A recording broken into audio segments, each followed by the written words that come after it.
अरे आ गया आप। तो मेरा नाम है उत्कर्ष नारायण और हमारे आज़ादी के 75 साल हो चुके हैं, 75।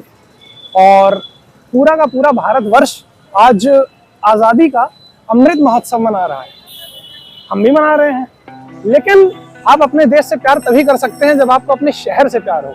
और मुझे बहुत ज़्यादा प्यार है प्रयागराज से, क्योंकि शहर नहीं है, मोहब्बत है प्रयागराज, और बहुत ज़्यादा मोहब्बत करते हैं हम इससे।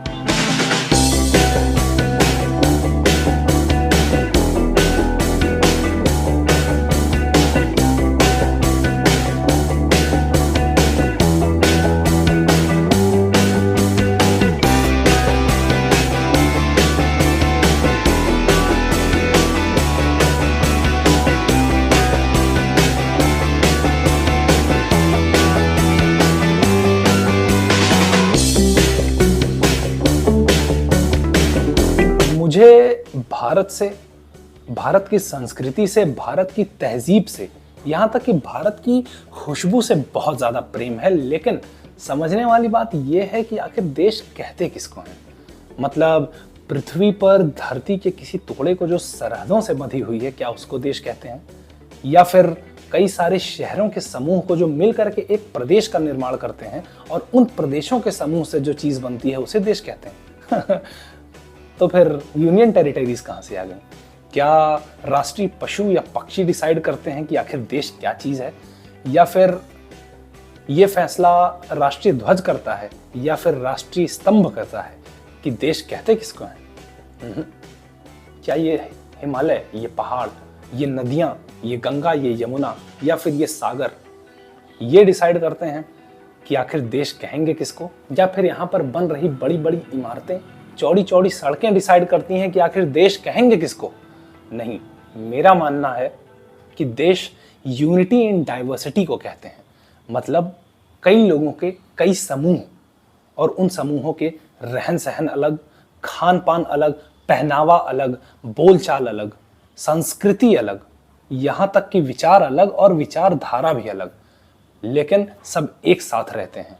और इन बिखरे हुए मोतियों को एक धागे में पिरोने वाले कलाकार को देश कहते हैं।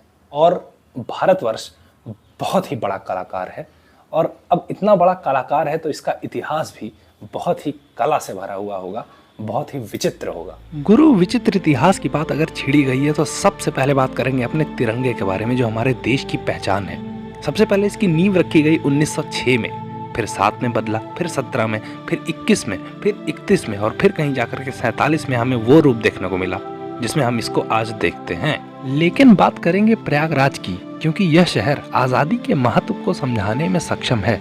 लेकिन ये बात तो उन धूर्त अंग्रेजों से आज़ादी की है ही नहीं, ये कहानी तो है इस देश के नव निर्माण की। और जब भी कोई प्रयागराज में अपने कदम रखता है उसे यहाँ की हवा लग जाती है, क्योंकि अकरे अलावा ओकरे पास और कौनो चारा नैना। अब आगे तो भैया ये चौड़ी सड़कें, ये किनारे की मार्किंग्स, ये बीच के डिवाइडर, ये जेब्रा क्रॉसिंग और ये ट्रैफिक लाइट तुमको बता देंगी कि हाँ, ये शहर विकसित हो चुका है। वहीं अगर तुम गलियों में घुसोगे तो ये भी बता देंगे कि हाँ, हम विकसित तो हो गए हैं, लेकिन हमने अपने प्रयागराज की आत्मा को नहीं मरने दिया है। वहीं अमर शहीद चंद्रशेखर आजाद की प्रतिमा इस शहर की शान बढ़ाती है, और प्रयागराज भी चीख चीख कर कहता है कि यही वो इंसान है जिसने यहीं पर तुम्हारे भविष्य के लिए खुद को गोली मार ली थी। हमें नीचा दिखाने के लिए अंग्रेजों ने इस जमीन को कब्जा किया, इसको कंपनी गार्डन अल्फ्रेड पार्क का नाम दिया। हमने यहाँ पे सिंथेटिक ट्रैक बना दिया है और अब हम यहाँ पे कसरत करने आते हैं।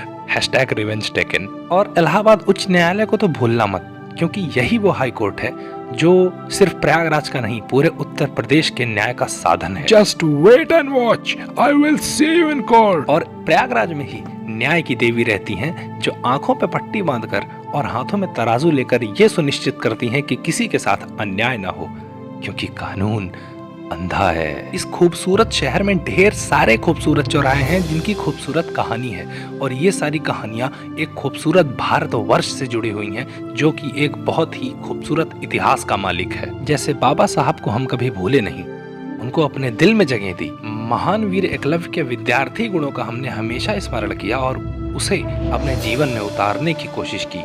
शहर के हर युवा का हमने ऐसा व्यक्तित्व बनाने का प्रयास किया जो बोलता रहे और शिकागो सुनता रहे। देश के निर्माण में महामना मदन मोहन मालवीय के योगदान को हम आज तक नहीं भूले और ना ही पंडित दीनदयाल उपाध्याय की रचनाओं से हमने कभी मुंह मोड़ा। यहाँ तक कि हम अपने ऋषि मुनियों के द्वारा बताए गए मार्ग पर आज भी चलते हैं।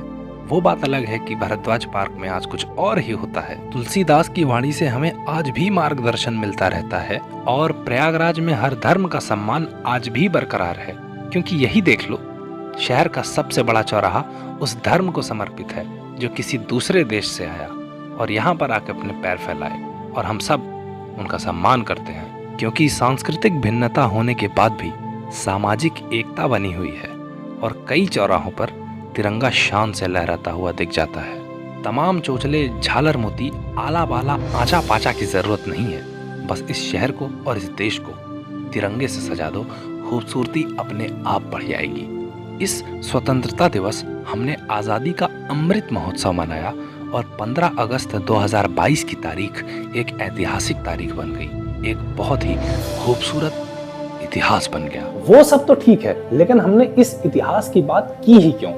बहुत जरूरी था इस इतिहास की बात करना, क्योंकि इतिहास अपने आप को दोहराता है। हमें इतिहास से सीखना पड़ेगा।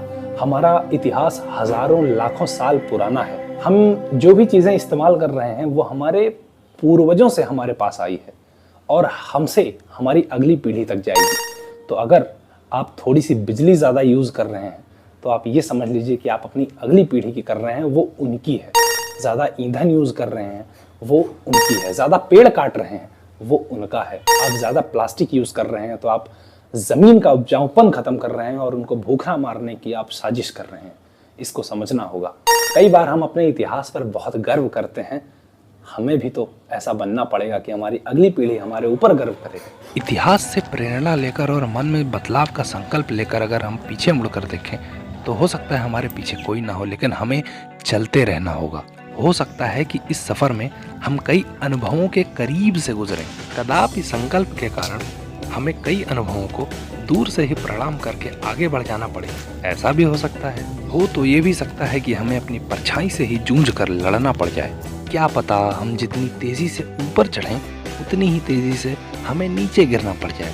होने को तो कुछ भी हो सकता है, लेकिन पता तो तभी चलेगा ना जब हम ये सफ़र शुरू करेंगे, क्योंकि मंजिल मिले चाहे ना मिले, सफ़र करना ज़रूरी है। And we have to make this country better place to live, not only this country, this world also, क्योंकि यही तो है आज़ादी का अमृत महोत्सव।